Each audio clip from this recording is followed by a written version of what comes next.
అమ్మాయి విషయం మనం చూసాం.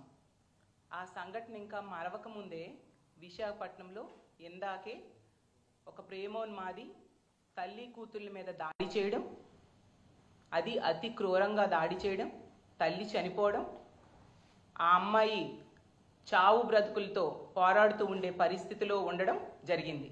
అంటే ఈ రాష్ట్రంలో మహిళల భద్రత ఎంత ఆందోళనకరంగా ఉందో ఈ వరుస సంఘటనలు నిరూపిస్తూ ఉన్నాయి. రోజుకి 70కి పైగా మహిళల మీద దాడులు, అత్యాచారాలు, హత్యలు, కేసులు నమోదవుతున్నాయి. గంటకి 3-4 సంఘటనలు మహిళల మీద ఇలాంటి సంఘటనలు జరుగుతూ ఉండే పరిస్థితి ఈ కూటమి ప్రభుత్వం అధికారంలోకి వచ్చాక ఈ రాష్ట్రంలో మనకు కనిపిస్తూ ఉంది. అది ప్రభుత్వమే తమ లెక్కలను చెప్తూ ఉందంటే అన్అఫీషియల్గా ఇంకెన్ని ఇలాంటి సంఘటనలు జరుగుతున్నాయో మనం అర్థం చేసుకోవచ్చు. ఇంత క్రూరంగా వాళ్ళిద్దరి మీద దాడి చేశాడు అంటే ఇలాంటి దుర్మార్గులకి ఇంత ధైర్యం ఎక్కడి నుంచి వచ్చింది? ప్రభుత్వం తాలూకా ఉదాసీనత, ప్రభుత్వం తాలూకా నిర్లక్ష్యం. ఇన్ని సంఘటనలు రోజు జరుగుతూ ఉన్నా ప్రభుత్వం దీని మీద సరిగ్గా రెస్పాండ్ కావట్లేదు. కాబట్టి ఇలాంటి పనులు చేసే వాళ్ళకి ధైర్యం పెరిగిపోయి రిపీటెడ్గా ఇలాంటి సంఘటనలు చేస్తూ ఉండే పరిస్థితి మనం చూస్తూ ఉన్నాం. ఖచ్చితంగా ఈ విశాఖపట్నంలో జరిగిన సంఘటనలో వాళ్ళ మీద దాడి చేసిన వ్యక్తికి వెంటనే పట్టుకోవాలి, కఠినంగా శిక్షించాలి.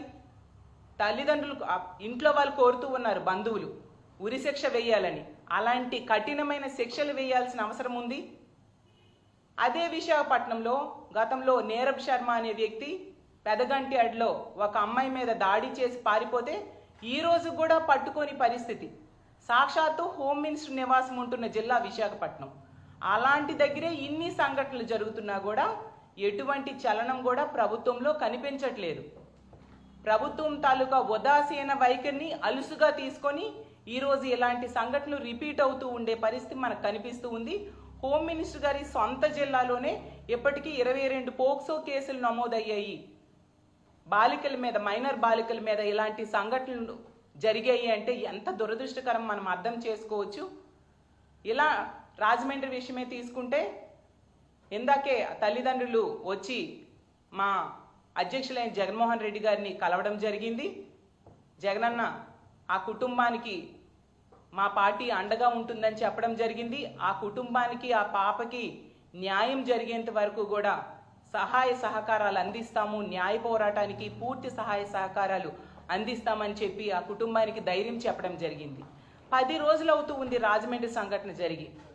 23వ తేదీన జరిగింది. ఈ రోజు కూడా ముఖ్యమంత్రి గారు కానీ, మంత్రులు కానీ, డిప్యూటీ సీఎం గారు కానీ, హోమ్ మినిస్టర్ గారు కానీ అక్కడికి వెళ్ళి ఆ కుటుంబానికి ధైర్యం చెప్పడం, అండగా నిలబడడం చేయలేదు.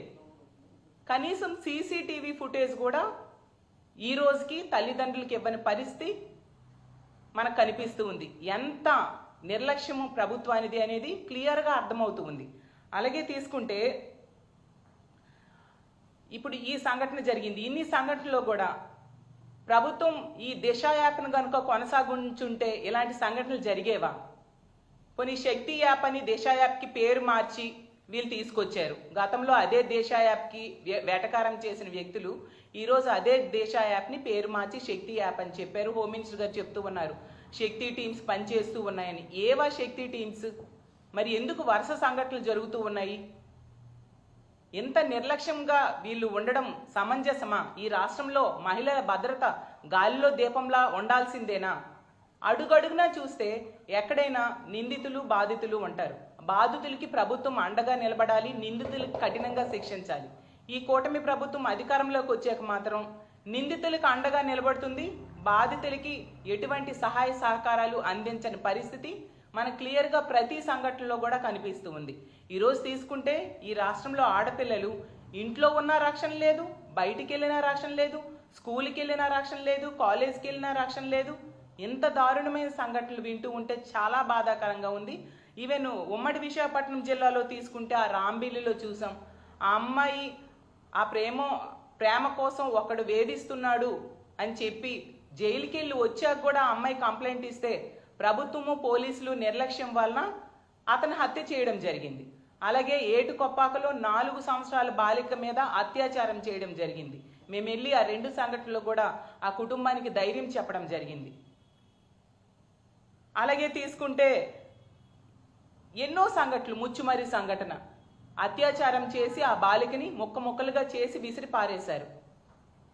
పోలీసులు అనేవాళ్ళు మహిళల రక్షణ కోసం ఉపయోగపడాలి, ప్రజల రక్షణ కోసం ఉపయోగపడాలి.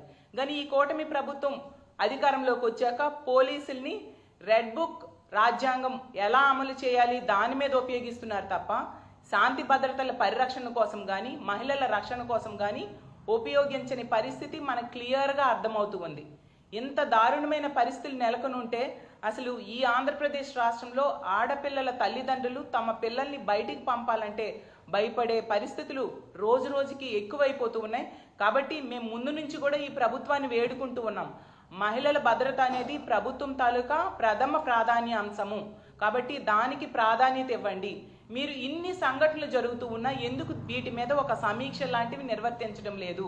మహిళల రక్షణ కోసం ఎటువంటి చర్యలు తీసుకోవాలి అనే దాని మీద మీరు ఒక్క క్యాబినెట్ మీటింగ్లో అయినా ఒక సమీక్ష చేశారా అని నేను అడుగుతున్నాను.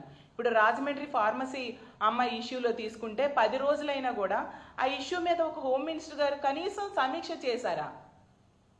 ఎంతసేపు కూడా ఆ హాస్పిటల్ యాజమాన్యాన్ని అలాగే నిందితుడైన ఆ దీపక్ని కాపాడడానికే ప్రయత్నిస్తున్నారు తప్ప ఆ బాలికకి న్యాయం చేయాలి అనే విషయం మీద దృష్టి పెట్టకపోవడం నిజంగా దురదృష్టకరం. అలాగే ఈ విశాఖ సంఘటన తీసుకుంటే ఖచ్చితంగా ఆ పాపకి మెరుగైన వైద్యం అందించాలి. అలాగే నిందితుడికి కఠినమైన శిక్షలు పడాలి. ముందు పట్టుకోండి నిందితుడిని. ఆ పెదగంట్యాడ సంఘటనలో నీరబ్ శర్మ లాగా ఇన్ని నెలలైనా, ఇంచుమించు 5 నెలలైనా కూడా పట్టుకోకుండా పోలీసులు తమ చేతకానితనంతో వ్యవహరిస్తూ ఉన్నారు.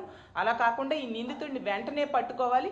ఇంకొకసారి ఇలాంటి పనులు చేయాలంటే భయపడేట్టుగా ఇలాంటి దుర్మార్గులకి కఠినమైన శిక్షలు వేయాలని మా వైఎస్ఆర్ కాంగ్రెస్ పార్టీ తరఫున డిమాండ్ చేస్తూ సెలవు తీసుకుంటున్నాను.